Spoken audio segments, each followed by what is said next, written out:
Welcome to Heaven's Testimony. Before I tell you how I died, I need to tell you what I felt when I got there. I felt known, not recognized, not acknowledged, completely and absolutely known. Every secret I had ever kept, every shame I had ever carried, every moment I believed I was not enough, seen, all of it. And instead of judgment, what came back to me was something I had no word for, something so vast and so warm and so personal that my entire body, or whatever I was in that moment, simply gave way to it. I had spent 31 years on this earth believing I was fundamentally alone, that no one could ever truly see me, and still choose to stay. In that moment, I understood I had been wrong about everything. My name is Betty Eadie. I was born on November 24, 1942, in Nebraska. My mother was Sioux, Native American. My father was of European descent. I was one of 10 children, and when I was 4 years old, I was sent to a boarding school far from home. I grew up learning early that love was something you had to earn, that belonging was never guaranteed, that the safest thing to do was to need as little as possible from anyone. By the time I was 31 years old, I was living in Seattle, Washington. I had a husband, I had children, I had a life that looked, from the outside, like everything it was supposed to be. But there was something missing that I could never quite name. In November of 1973, I checked into a hospital for a surgical procedure. It was not considered a high-risk operation. My doctors were experienced. My family expected me home within days. I remember the smell of the hospital that evening, that particular kind of clean that is not really clean, antiseptic and hollow and indifferent. I remember the way the ceiling lights moved above me as they wheeled me down the corridor. I remember thinking about my children, wondering if I had left enough instructions. At home, I remember the anesthesia pulling me under like a slow and heavy tide. And then I remember nothing. What happened next, the medical record describes in clinical language. Sometime in the night, my body began to fail. There were complications from the surgery that should not have happened. By the time the medical staff realized something was wrong, I had lost too much. My heart stopped. The monitors flatlined. The team worked to bring me back and could not. I was 31 years old. I was pronounced dead. But here is what the medical record cannot explain. Here is what no chart or clinical note has ever been able to account for in the 50 years since that night. I did not go anywhere dark. The moment my body stopped, I felt something I can only describe as the most natural thing that has ever happened to me. Not terrifying, not painful, not cold or empty or silent. It was more like finally exhaling after holding your breath for 31 years, like stepping out of a coat that had always been slightly too heavy and too tight, and realizing you had forgotten what it felt like to move freely. I became aware that I was no longer in my body. I could see it below me, lying in that hospital bed, small and still and pale under the fluorescent lights. And what surprised me most in that moment, what I did not expect, was that I felt no urgency about it, no fear, no grief. What I felt looking down at that body was something closer to compassion, as if I were looking at someone I had carried for a very long time and was only now allowing to rest. And then the room around me began to change. It did not disappear. It did not go dark. It was more like the walls became less important, less real, as if the hospital and the lights and the monitors were a frequency I was slowly tuning away from, and something else, something that had always been there just beyond the range of ordinary hearing, was beginning to come through. A warmth began at the edges of my awareness, not heat, not light exactly, something underneath both of those things, something that felt, and I know how this sounds, I know how inadequate these words are, something that felt like the presence of a love so intelligent and so specific and so enormous that the word love itself seems almost insulting to use for it. It knew my name, not the name on my hospital bracelet, not the name my parents gave me, the name underneath that, the one that had existed before I was born into this world and would exist long after this body was returned to the earth. It knew that name, and it was calling it. I moved toward it. I do not know if moved is even the right word. There was no effort, no decision to take a step. It was more like the warmth itself was breathing me forward, like I was being drawn by something that already knew exactly where I was going and had been waiting, without impatience, for me to arrive. The hospital disappeared entirely, and what replaced it was not what I expected.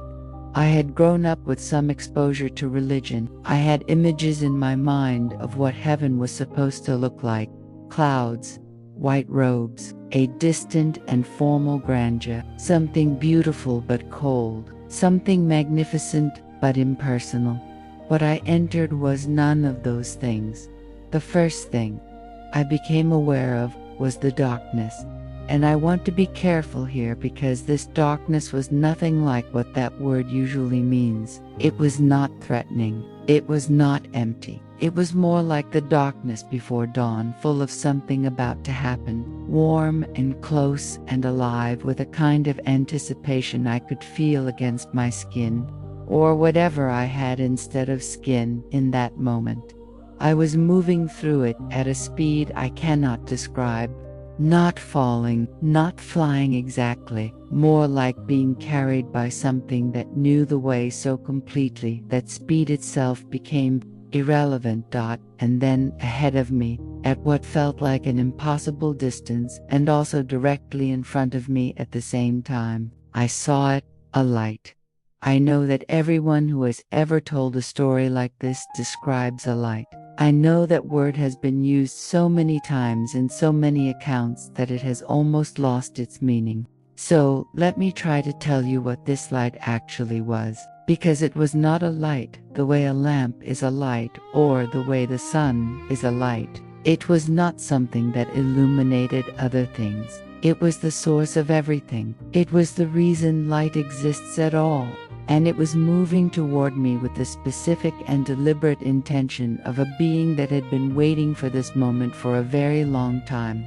I stopped, or rather, everything stopped, and standing, existing in the center of that light, taking a form that I could somehow perceive and somehow recognize, even though I had never seen it with physical eyes, was a presence, a being, a man. He was robed in a light that came from within him rather than from any external source. His face held a warmth so complete and so particular that I felt, in the same instant, both infinitely small and infinitely loved. And what happened next I have tried to describe hundreds of times in the decades since that night, and every time the words fall short, every single time. He knew me, not knew of me. Not knew about me, knew me the way only someone who created you can know you, with full knowledge of every version of myself I had ever been or failed to be. Every morning I had woken up ashamed. Every moment I had believed the voice that said I was fundamentally not enough. Every wound I had carried so long, I had forgotten it was a wound and simply thought it was my personality. He knew all of it. And his response to all of it was love, not tolerance, not forgiveness offered reluctantly from a great moral height. Love that was immediate and total and without condition. Love that communicated in an instant what it would take me the rest of my earthly life to fully absorb. You were never what you feared you were. You were always what I made you to be. No words were spoken, and yet I understood every syllable. I want to pause here and tell you something. In the years since this experience, I have read the Gospel of John many times, and every time I arrive at chapter 15, verse 9, I have to stop. because Jesus says to his disciples, "As the Father has loved me, so have I loved you." That is the love I encountered in that light. Not a smaller version of it, not a reflection of it, the actual thing itself, the love that existed before the world began, turned entirely and without reservation toward me, toward one woman in a hospital in Seattle, who had spent her whole life believing she was too broken to be fully loved. The Bible knew, it had always known. I did not want to look away from him. But he began to move, and I understood I was meant to follow. We traveled, and again, I struggle with the word because it implies a distance that did not feel relevant, through what I can only describe as an expanding brightness, as if reality itself was becoming more real with each moment. Colors I had no names for. A quality of light that made everything I had ever seen with physical eyes seem like a rough sketch compared to the finished painting, and then the full reality of where I was came into view. I cannot tell you, it looked like the descriptions I had grown up with. I cannot tell you there were gates of pearl exactly as I had imagined them, or streets of gold that looked like anything I could map onto my prior imagination. What I can tell you is this: every metaphor the Bible uses for heaven, every image, every description, every attempt by human language to point toward what exists beyond physical death, every single one of them is pointing at something real, something that exists, something so far beyond the metaphor that the metaphor almost seems inadequate, and yet the metaphor is all we have. And it is not wrong, it is simply smaller than what it is trying to describe. The place I entered was alive. Not alive the way a forest is alive, or the way a city is alive. Alive the way the source of all life is alive. Everything in it, every surface, every presence, every quality of light and sound and what I can only call atmosphere, was conscious, was aware, was participating in something I can only describe as ongoing worship, so natural and so total that it was indistinguishable from existence itself. Thought to be there was to praise, not as an obligation, as a consequence of being in the presence of the thing that made you. I thought of Psalm 22, I thought of Revelation 4, I thought of every moment in Scripture where a human being encounters the presence of God and is immediately undone by it. Not destroyed, undone, returned to something truer than what they had been before, was what was happening to me. I was being undone, and it was the most beautiful thing I have ever experienced. I looked around at this place, this impossible and completely real place, and I understood with a certainty that required no argument and admitted no doubt that I was home, not in the sentimental way that word is sometimes used. Home in the way that means this is where you came from before you had a body. This is what you were made for before you were made for anything else. I spent 31 years feeling like a visitor in my own life. For the first time, I was somewhere I belonged completely. And then, without warning, I was shown something that would change the way I understood every single moment of the life I had lived. Something that reframed every wound and every failure and every ordinary Tuesday I had ever dismissed as meaningless. I was shown my life. All of it, from the beginning. I do not know how to prepare you for what I am about to describe. I'm not sure it is possible to be prepared for it. What I was shown was not a highlight reel. It was not a collection of my greatest moments or my worst failures arranged in chronological order for review. It was something far more complete and far more intimate than that. It was every moment, every single one, from the first breath I drew in this world to the last breath I had drawn in that hospital bed 31 years later. But here is what made it unlike anything I could have imagined. I did not experience it alone. He was there beside me, the being of light, and he experienced every moment with me, not as a judge reviewing evidence, not as a teacher correcting a student, as someone who had been present for all of it. Every moment I thought I was invisible, every moment I thought no one saw, and who wanted me to finally understand what those moments had actually meant. The first thing I understood was this: nothing was wasted.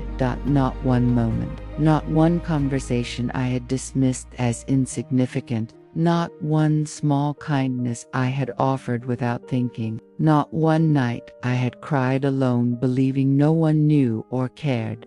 Every single moment of my life had been woven into something, had been part of a pattern so vast and so deliberate that seeing even a fraction of it took my breath away, or would have, if I had breath to take.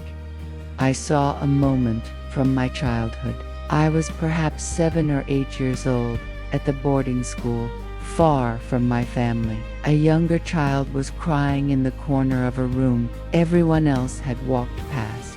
I had stopped. I had sat down on the floor beside her and said nothing, just stayed. I had forgotten that moment entirely. He had not. And as I watched it, I felt what that child had felt in that moment. Not what I had thought she felt, what she had actually felt, the exact quality of her loneliness before I sat down, and the exact quality of something shifting in her when she realized she was not alone. I felt it as if it were my own experience, as if the boundary between her and me had simply ceased to exist. This, I understood, was how love works when it is no longer filtered through the limitations of a physical body, completely, without distance, without the protection of not quite knowing how much another person is feeling. I saw other moments I was not proud of, words I had spoken in anger that had landed harder than I knew, opportunities I had walked past without recognizing them, times I had been so consumed by my own pain that I had been unable to see the pain standing directly in front of me. And here is what I need you to understand about how those moments felt.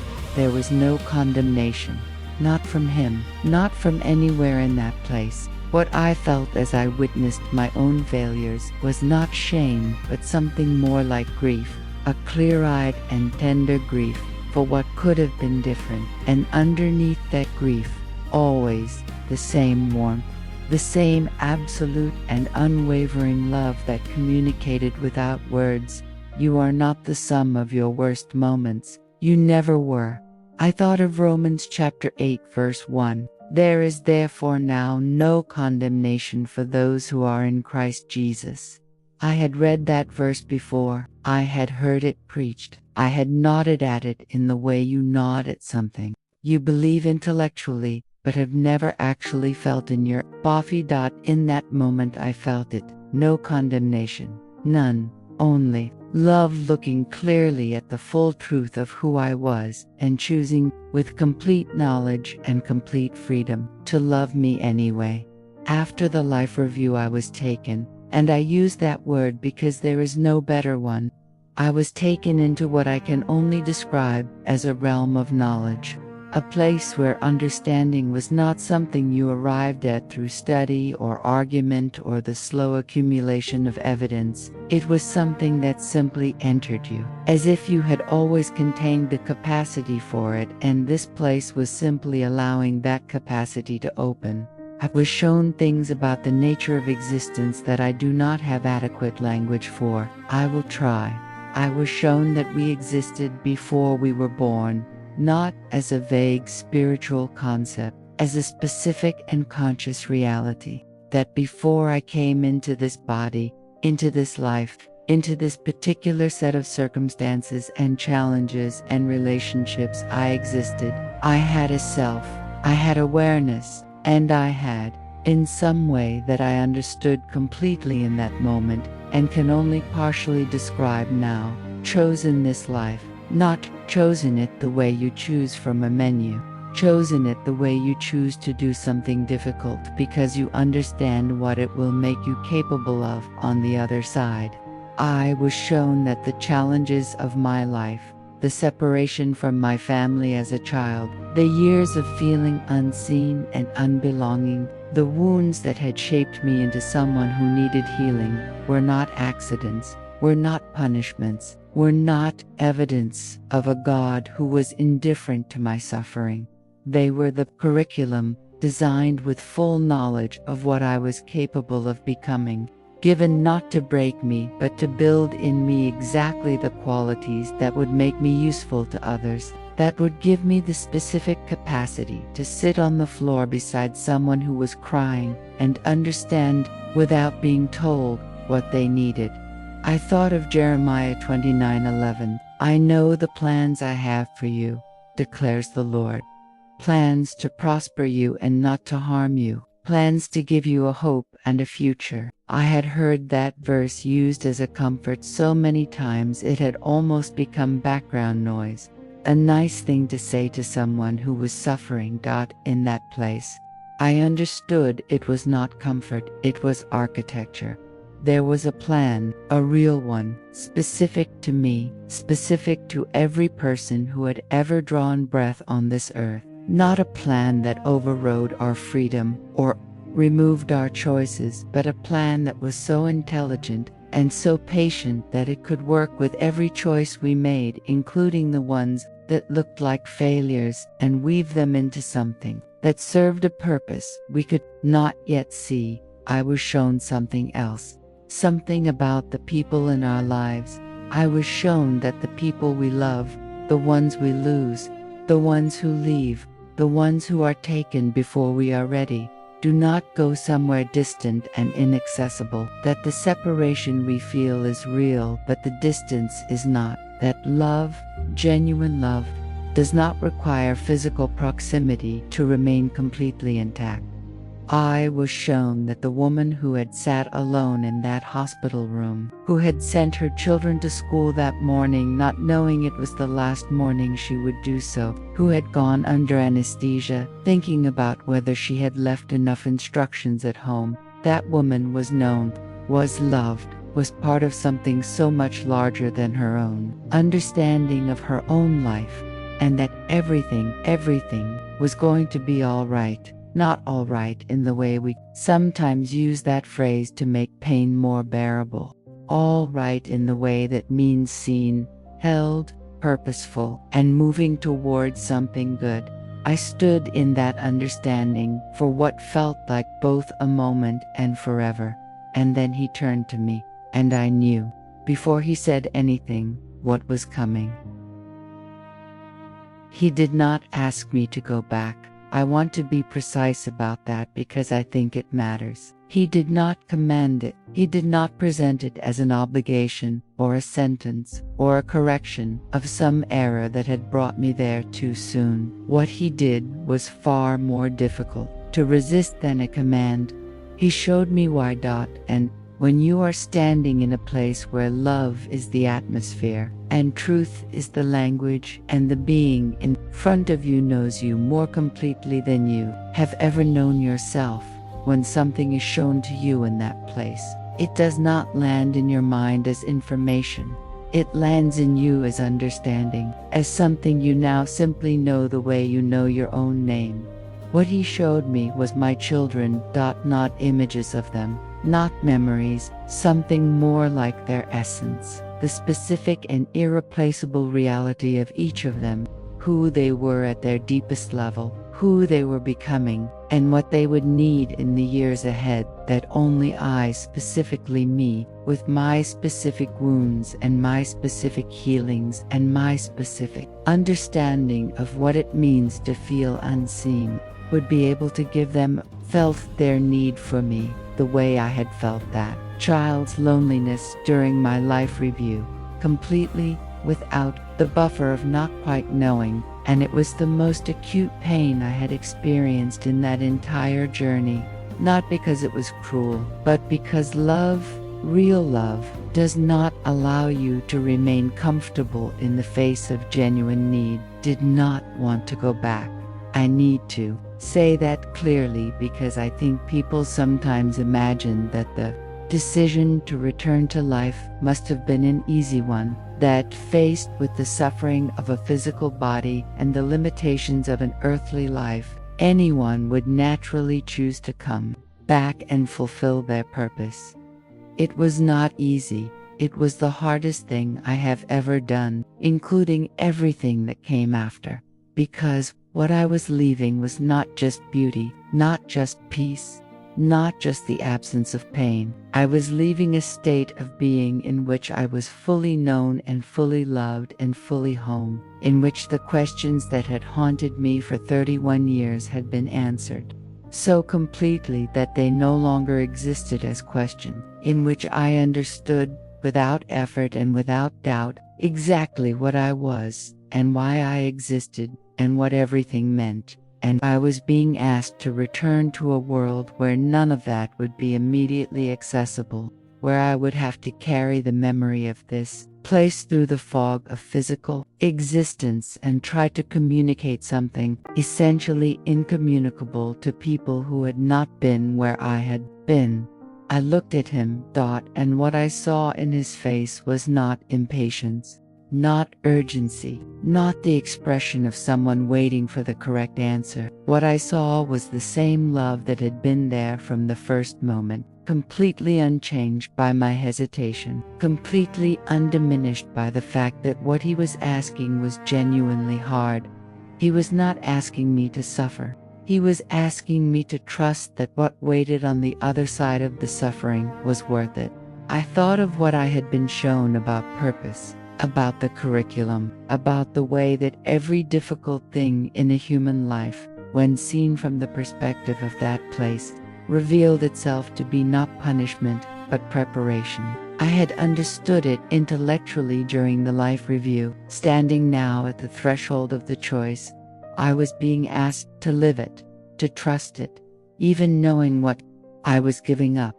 I thought of something I had been shown during the realm of knowledge, something about the nature of time that I have spent decades trying to articulate and never quite managed. In that place, the separation between what we call past and present and future was not what it appears from inside a human life. It was more like, and this is the closest I can come, it was more like a piece of music that exists in its entirety. Even while you are only hearing one note of it, the note is real, the note matters. But the note is not the whole piece, and the composer knows the whole piece, has always known it, is playing it with full knowledge of where it is going, even while you, inside the note, cannot yet hear what comes next. I was being asked to go back into the note, trusting the composer. I thought of Proverbs 3, verses 5 and 6. Trust in the Lord with all your heart and lean not on your own understanding. In all your ways acknowledge him, and he will make your paths straight. I had read those words before. I had found them comforting in an abstract way. Standing in that moment, facing that choice, they were not abstract at all. They were the most practical and specific instruction I had ever been given. Do not lean on what you can understand from inside the note. Trust the one who holds the whole piece. I made my choice. I cannot tell you it felt like resolution. It felt more like grief that had accepted itself, like the particular kind of courage that is not the absence of fear or reluctance, but the decision to move forward in spite of them. I have heard that described as faith. I think that is exactly right. And then something happened that I was not expecting, that as I turned, as I began to move back toward the life I had agreed to return to the beings around me, the presences that had been part of that place from the moment I arrived, responded, not with fanfare, not with ceremony, with something that felt like the only word I have is encouragement. A warmth directed specifically at me that communicated without any words at all. We will be here. We have always been here. You will not be as alone as you fear. I held on to that because what came next was going to require everything I had. The journey back was nothing like the journey there. Going toward that light had felt like being carried. Coming back felt like walking into a headwind. not because anything was working against me, but because the pull of what I was leaving was so strong and so real that every step away from it required something from me, required a choice that had to be made again and again with each passing moment. Then the warmth began to thin, and the light began to recede, and the colors that had no names began to fade back into the colors I had always known, and I became aware of something heavy, something constrained, something that ached in ways I had forgotten things could ache. And I heard a sound, a monitor, beeping dot and voices, urgent and professional and very close, and pain flooding in from every direction at once, like a tide that had been held back and suddenly released. My chest, my throat, my hands, I was back. I was in a body that hurt, in a room that smelled of antiseptic, under lights that were too bright and too flat and too indifferent, surrounded by people who were doing their jobs with great competence and absolutely no awareness of where I had just been or what I had just left. I lay there in that hospital bed and I wept, not because I was in pain, not because I was afraid, but because I was homesick in a way I had never been homesick before, with a specific and aching longing for a place I had only just learned existed, a place I now knew, with a certainty that nothing in the years ahead would ever entirely shake, was waiting for me. When the time was right, and that time was not now. Now I had work to do.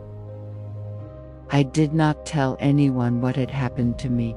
Not that night, not the next day, not for a long time after that. I lay in that hospital bed in the days that followed my return, and I held what I had experienced the way you hold something fragile and irreplaceable, something you are afraid to expose to the open air too soon, afraid that the words available to you in ordinary human language will diminish it, will flatten it into something it is not, will invite the kind of skepticism that can make a person doubt even the most real thing they have ever known.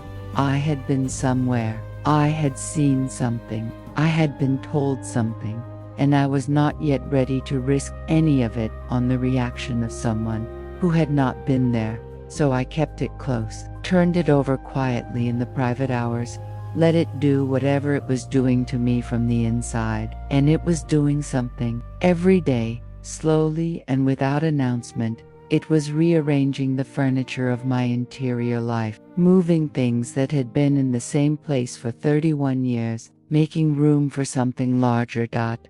The fear that had lived in me for as long as I could remember, the deep and unnamed fear that I was not enough, that love was conditional, that I was somehow fundamentally separate from the thing that had made me. That fear began to lose its footing, not all at once, not dramatically, the way ice loses its footing in early spring, gradually, quietly, until one day you look down and realize the ground beneath you has changed.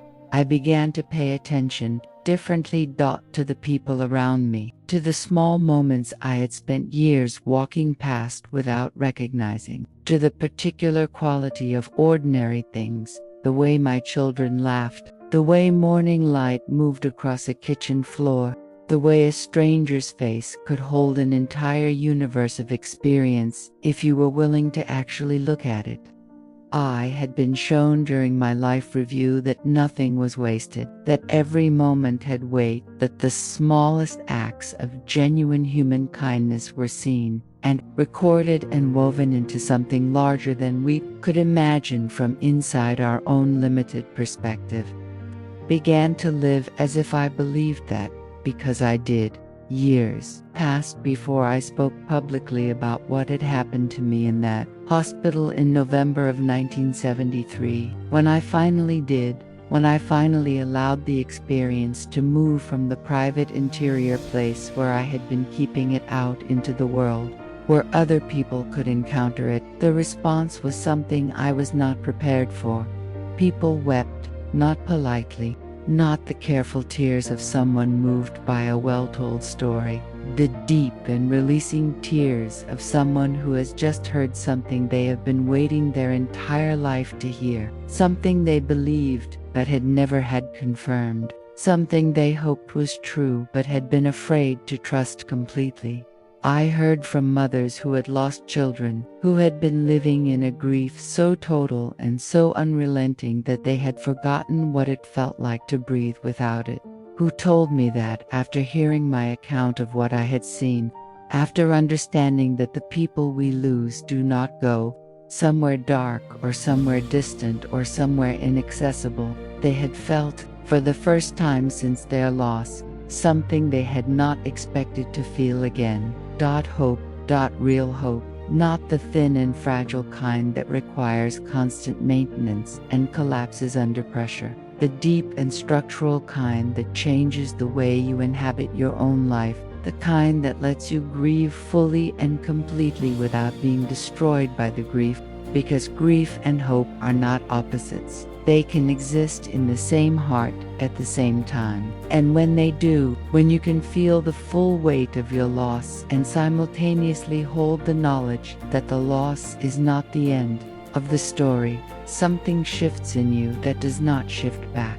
I heard from people who were dying, who were facing their own endings with a fear so large it had crowded out everything else, who told me that after encountering this story, after sitting with what I had described of that transition from this life to what comes next, the instantaneous shift, the absence of pain, the overwhelming sense of finally coming home, the fear had changed, not disappeared, changed, become something more manageable, something that no longer had the power to consume every remaining day. I heard from people who had never lost anyone and never been ill and never had any reason to think about death at all.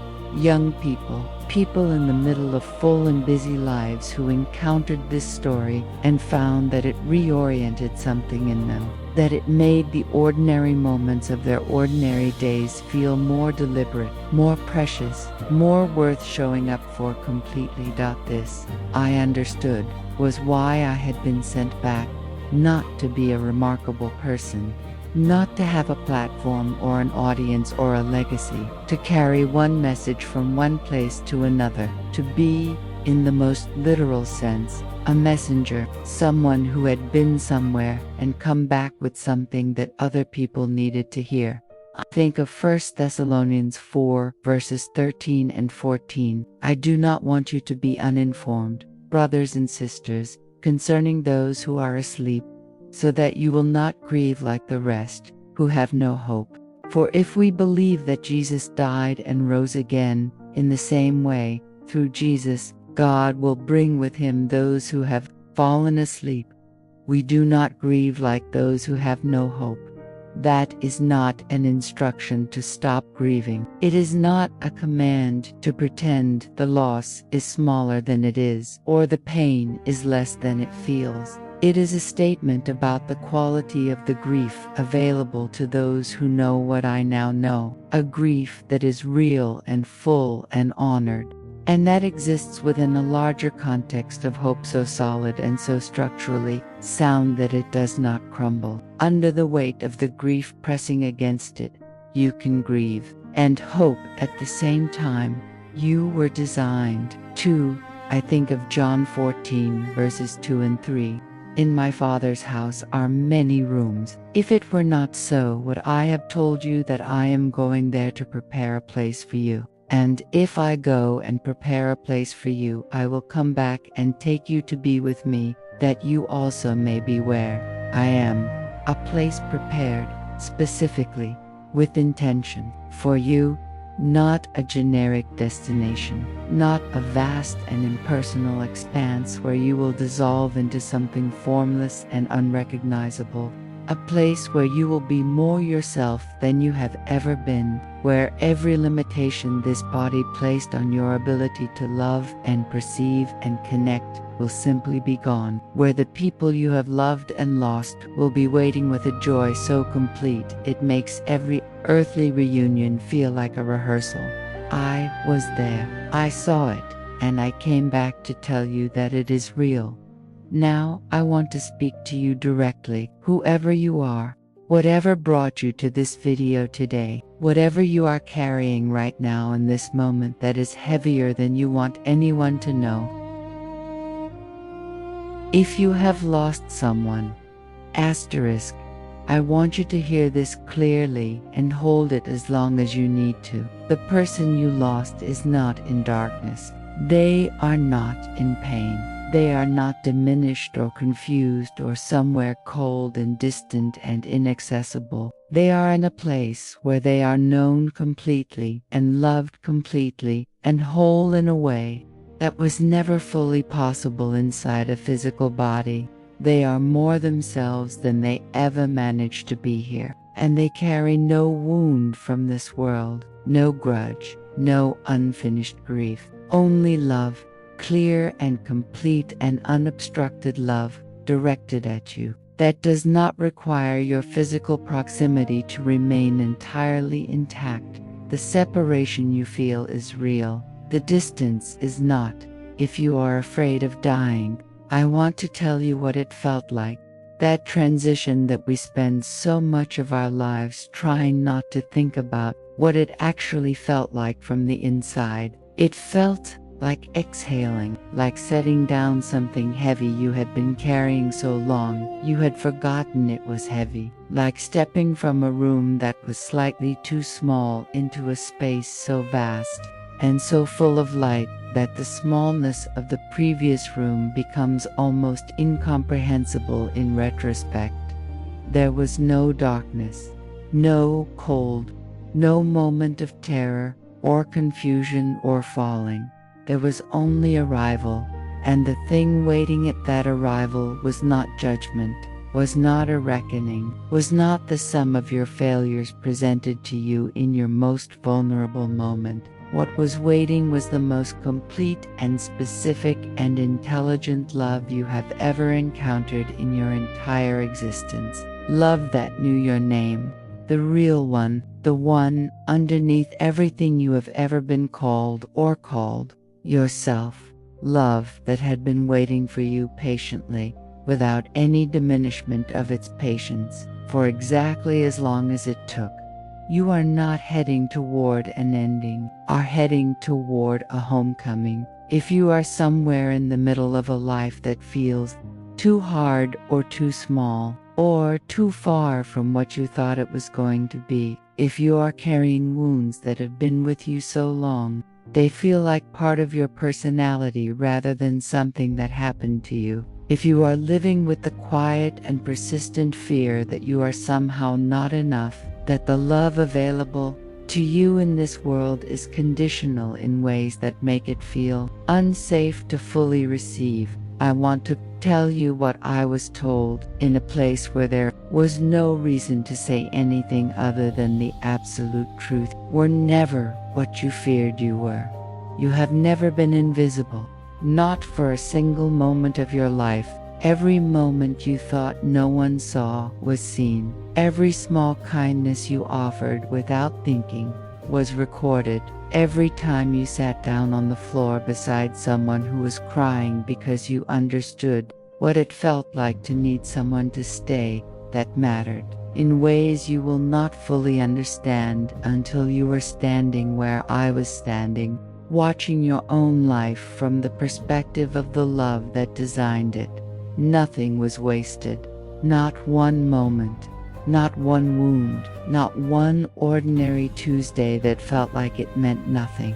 All of it was the curriculum. All of it was preparing you for something. All of it was being woven by hands far more patient and far more skilled than anything we can imagine into something that serves a purpose we cannot yet fully see.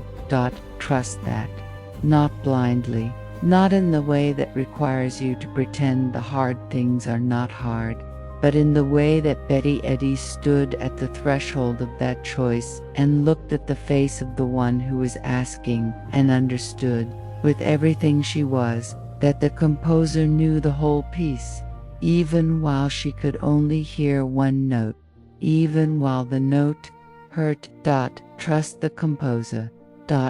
I have carried this experience for more than 50 years now. I have shared it in books and in conversations and in rooms full of people and in quiet one-on-one moments with individuals who needed to hear it more than they needed almost anything else. And in all of that time, in all of those conversations, one thing has remained constant.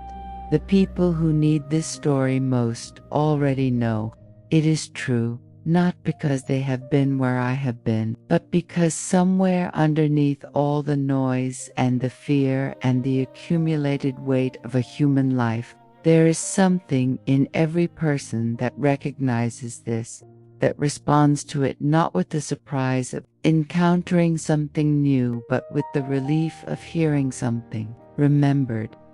You already know this. You have always known it.